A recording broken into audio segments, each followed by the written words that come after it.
Welcome to Wealth to the Nations. My name is Joe Barlow. We're going to do this seminar in 3 different modules, and each module will have 7 truths in each.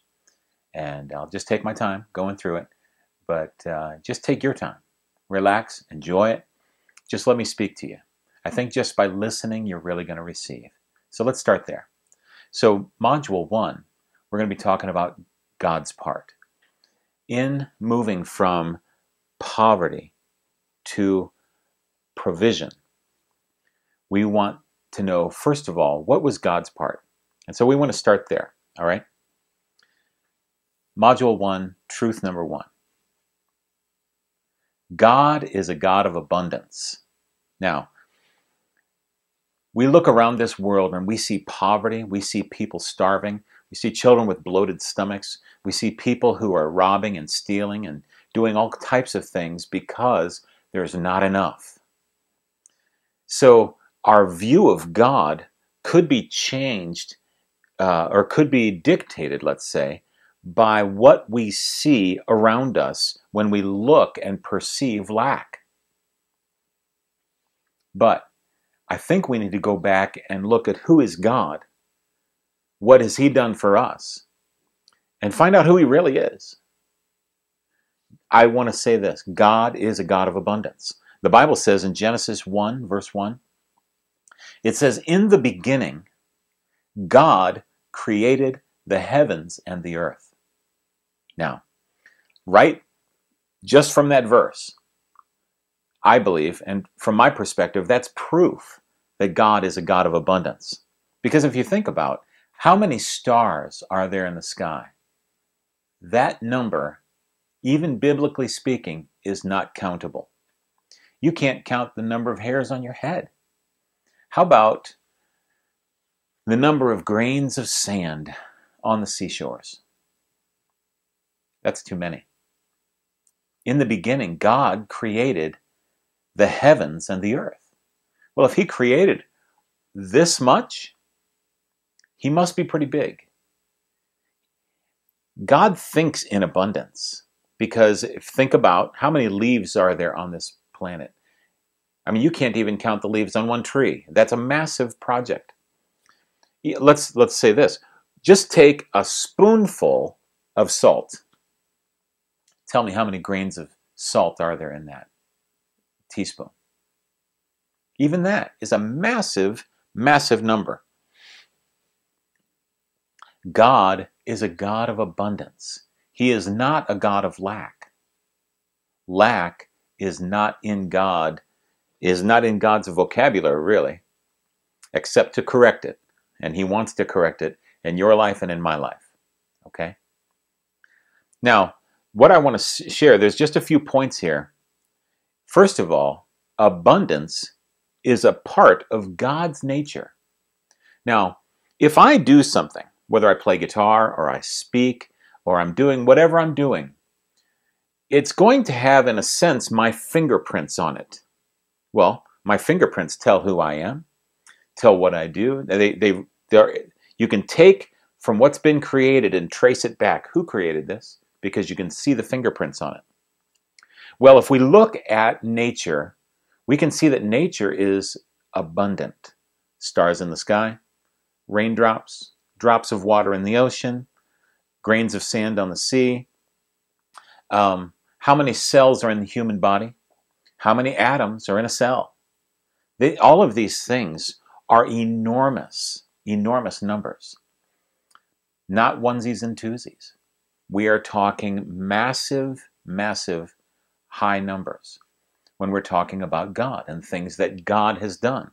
So my point to you is, abundance is a part of God's nature, and it's proven to us because abundance is part of nature.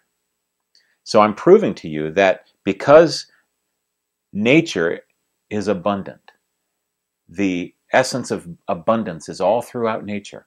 How many children, how many people have been born in this world? How many people have lived on this planet? Those numbers are huge, okay? So because nature is full of the essence of abundance, We can trace it back. Whose fingerprints are those? Oh, those are God's fingerprints. In other words, abundance is part of God's nature.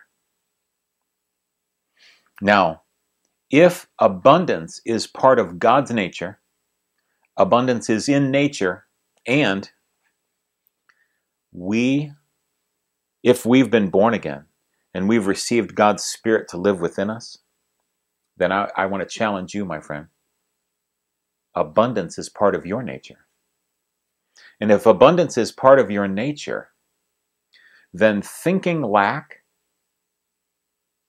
is contrary to who you really are.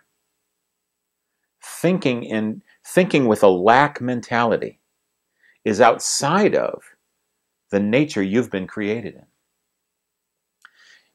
And I think you believe this. I think you know this. You know in your heart that if you had the means, you would bless, you would give, you would help.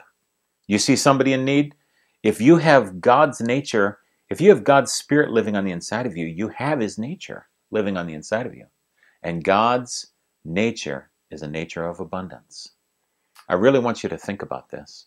I want you to meditate on this.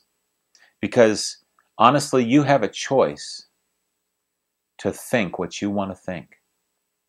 Your thoughts can be thoughts of abundance, or they can be thoughts of lack. It's up to you. It really is up to you. We all choose what we want to think. But we have to make a decision. Are we going to choose to think abundance, or are we going to choose to think lack? If you always think there's not going to be enough, there's not going to be enough, guess what? Most of the time, you'll be right. But if you begin to open up your heart and to begin to think in terms of abundance and what God might be able to bless you with, and He might want to bless you with, if you begin to open up your heart to these types of thoughts and think, wait a second, maybe you haven't had anything to eat today. Well, God's desire, God's plan has already been that you be provided for, because God is a God of abundance. God made already provision for you because He loves you. So, if you've been thinking lack, I want you to just think about this. If you've been thinking lack, oh, there's not going to be enough. I'm not going to make that bill. Oh, what are we going to do? Listen, my friends, I've been there. I've lived in that life most of my life so far. It's not fun. But I want to challenge you that if you've been thinking lack, you're actually being tempted away from who you really are. Because God's nature is the nature of abundance. And His nature's in you, you have the nature of abundance. And if you are being tempted to think lack, this thought process of lack is outside of the core nature of who you are. We have to start here. We have to start with this thing on the inside of us. Because like I said before, poverty starts in your heart. And we've got to get it out of there first. And you have to know and understand that it's God's desire to fill your life with abundance. Because He's a good God. He's a God full of love. So thinking lack, you're being tempted. If you're thinking, there's not going to be enough. You get that, oh boy, that's not going to work. Guess what? Don't think that. Decide to change your thoughts to something else. Decide, no, I'm going to think about something else. Lord, help me to replace that lack thought with an abundance thought. So think about that. If there wasn't a fear in my heart of not being enough food, I wouldn't have had to keep eating more and more and more to store away. But that wasn't God's plan. His thoughts are, son, there's always going to be enough for you. Trust me. I'll reach out. I'll make sure that everything goes well with you. My friends, but you've been tempted with circumstances and situations that have told you, no, that's not the way it is. There is lack in my life. Guess what? We have to start here. Let go of lack. Just say that. Lord, I let go of lack. From now on, I'm going to think from your perspective. I'm going to think in line with your nature and who you really are. Try that, my friends. You'll be blessed.